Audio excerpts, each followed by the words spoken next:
किस तरह एक युवा की गट्टू डोर से कटने के बाद भी बची थी जान। नमस्कार, आप देख रहे हैं इनसाइडर वॉइस और इस समय हमारे साथ उधमपुर के एक युवा सौरभ अत्री जी जुड़े हैं। और आपको बता दें, बीते कुछ समय पहले जो है इनके साथ भी एक हादसा पेश आया था जो कि गट्टू डोर से जुड़ा हुआ है। इस हादसे के बारे में हम इन्हीं से जानेंगे कि किस तरह का ये एक्सपीरियंस रहा था और किस तरह जो है ये बार-बार बचे। मैं चाहूँगा कि देखा आपने जम्मू में जो है बीते दिन एक युवा ने, एक 32 साल के व्यक्ति ने अपनी जान गंवाई।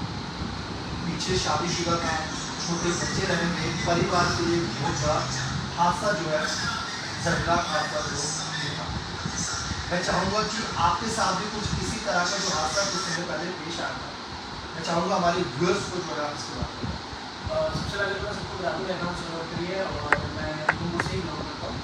और साल पहले का वाक़या है जब पहले मैं एक बार दिखाना चाहूँगा जिस तरीके से, अगर आपको दिख रहा होगा कि मेरे गले पे कट यहाँ पे आप देख सकते हैं। सौरभ के गले में जो है एक आपको कट यहाँ पे ब्लैक दिख रहा है और ये जो कट है गट्टू डोर से इनको लगा था।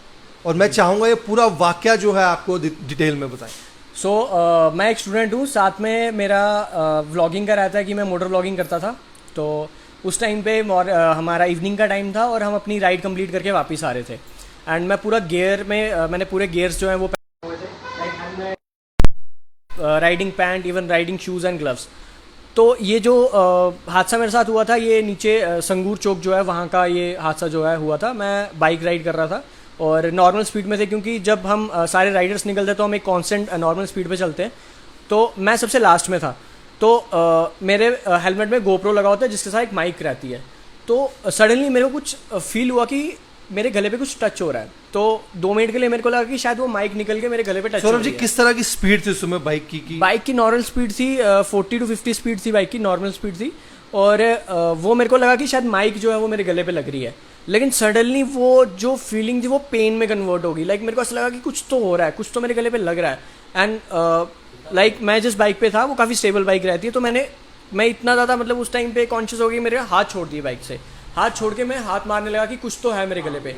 तो जब मैंने वो ऐसा खींचा तो देखा तब मेरे को रियलाइज़ हुआ कि ये एक गट्टू डोर है।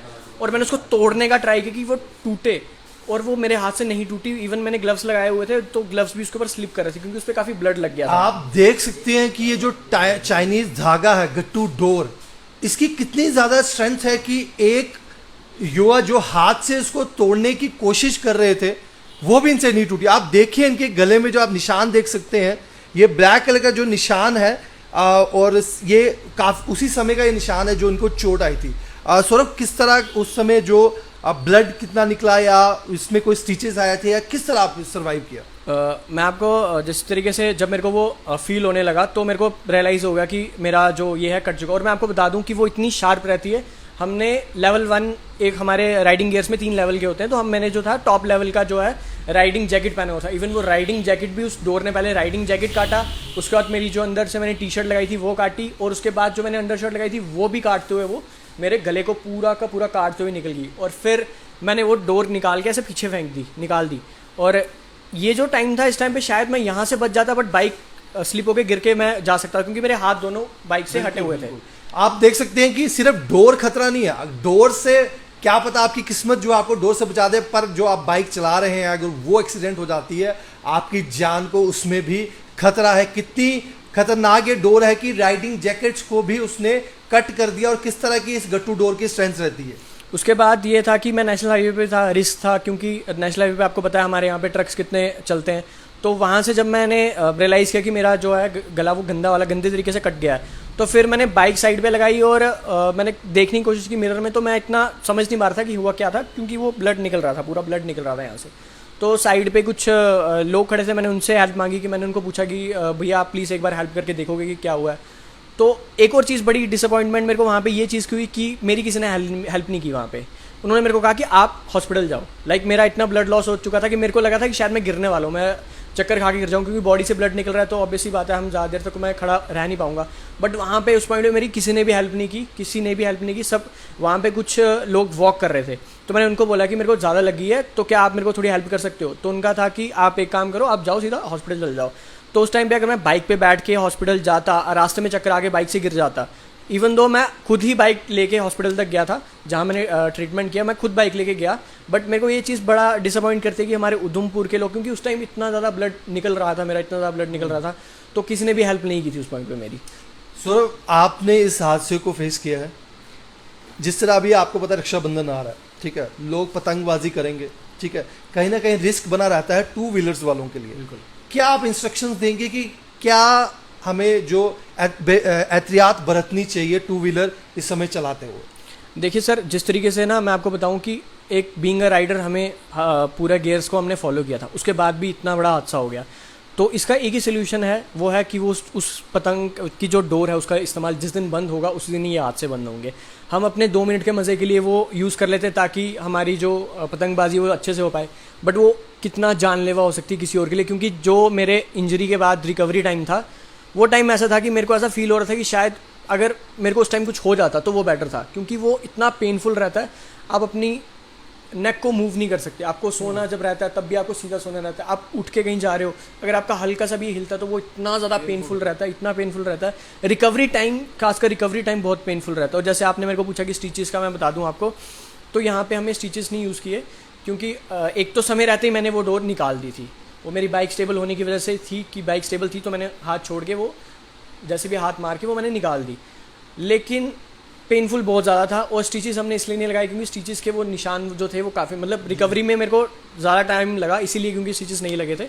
काफ़ी अच्छे डॉक्टर्स थे जिन्होंने मेरे को ट्रीट किया, थैंक्स टू वो डॉक्टर को, क्योंकि उस पॉइंट पे उन्होंने अच्छी हमें सलाह दी, तो आज मेरा ये थोड़ा अच्छे से रिकवर हो गया। मैं आपको ये भी बता दूं कि अभी कुछ समय पहले ही एक खबर निकल कर आई है, जम्मू से निकल कर आई है, जिसमें बता दें कि तालाब तिल्लों में जो है बड़ा कंसाइनमेंट जो है गट्टू डोर का जो है पकड़ा गया है। आपको बता दें कि वो जो दुकानदार है करियाना के शॉप में जो है गट्टू डोर लोगों को बेच रहा था, चंद पैसों के लिए जो है लोगों की जो जान को खतरे में डाल रहा था। ये सौरभ अत्री को आपने सुना, जिन्होंने इस दर्दनाक हादसे को खुद एक्सपीरियंस किया हुआ है। हालांकि इनके द्वारा ग्राइडिंग गियर्स पहने थे जिसमें 3 से 4 लेयर्स होती हैं, उसको काटते हुए उस डोर ने इनको गले को पूरा काटा था। आप सोचिए कि किस तरह की उसकी स्ट्रेंथ है उस धागे की, एक तलवार की तरह वो कपड़ों को काटते हुए इनके गले तक पहुंच गया। जम्मू से एक दर्दनाक हादसा पेश आया। 32 साल का जो व्यक्ति है जिसने स्कूटी चलाते वक्त एक फ्लाईओवर पे जो है अपनी जान गंवा दी। उधमपुर की बात करें तो उधमपुर में बीते कुछ दिन पहले ही आपने देखा एसएचओ उधमपुर द्वारा एक मैसेज किया गया है आम जनता को कि गट्टू डोर को ना खरीदें और साथ ही साथ लोगों को रिक्वेस्ट किया गया कि अगर कोई व्यक्ति जो है गट्टू डोर आपको बेचता हुआ दिखता है तो उसकी कंप्लेन जो है पुलिस को करें। आम इंसान की एक बहुत बड़ी जिम्मेदारी बनती है कि किस तरह हम इसको, इन चीज़ों को होने से रोक सकते हैं। सो एक लास्ट मैसेज उधमपुर के लोगों के लिए, रक्षाबंधन आ रहा है, तमाम उन दुकानदारों के लिए जो पतंग का या डोर का बिजनेस कर रहे हैं उनके लिए एक मैसेज। और लोग मैंने एक्सपीरियंस किया वो बहुत पेनफुल है, और मेरा लाइफ का मेरे को रहती है कि कभी लाइफ में मैं वो एक्सपीरियंस कभी दोबारा मैं फेस नहीं करना चाहता, क्योंकि वो बहुत पेनफुल एक्सपीरियंस रहता है। तो आपसे भी यही रिक्वेस्ट है कि कुछ और को यूज़ ना करें और किसी की ज़िंदगी को ऐसे खतरे में ना डालें। रक्षाबंधन ये काफ़ी अच्छा त्यौहार है, उसको अपने जिस तरीके से जो भी गवर्नमेंट ऑफ इंडिया की तरफ से जो भी गाइडलाइंस रहती है उनको फॉलो करके चलें और इन सब चीज़ों का जो है वो यूज़ अवॉइड करें। जम्मू कश्मीर पुलिस के लिए वेल डन लिखना ना भूलें, क्योंकि जम्मू कश्मीर पुलिस द्वारा ही जम्मू में इस बड़े कंसाइनमेंट को पकड़ा गया है। पुलिस अपनी पूरी एहतियात बरत रही है। यहाँ पे आम जनता की भी एक ड्यूटी बनती है कि कहीं भी अगर आपको इस तरह की डोर कोई इस्तेमाल करता दिखता है तो उसकी जानकारी जो है पुलिस तक पहुंचाएं। इस खबर को ज़्यादा से ज़्यादा शेयर करें और जाने से पहले हमारे इनसाइडर वॉइस को फॉलो करना ना भूलें। अपनी राय जो है कमेंट में लिखना ना भूलें। बने रहिए इनसाइडर वॉइस के साथ। नमस्कार।